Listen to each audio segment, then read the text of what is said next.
है तुझको मेरी माल बलिए। डीजे मनीष रहुआ, डीजे मनीष रहुआ। माल बलिए कहता है तुझको मेरी माल बलिए।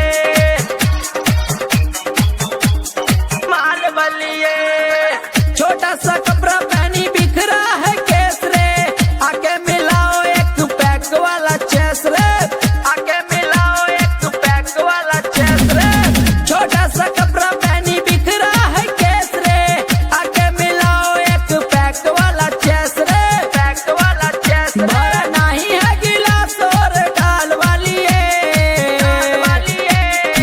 तेरी जवानी का गजब है नजारा, कहता है तुझको मेरी माल बलिए। तेरी जवानी का गजब है नजारा, कहता है तुझको मेरी माल माल माल बलिए। डीजे मनीष, कहता है तुझको डीजे मेरी मनीष माल बलिए।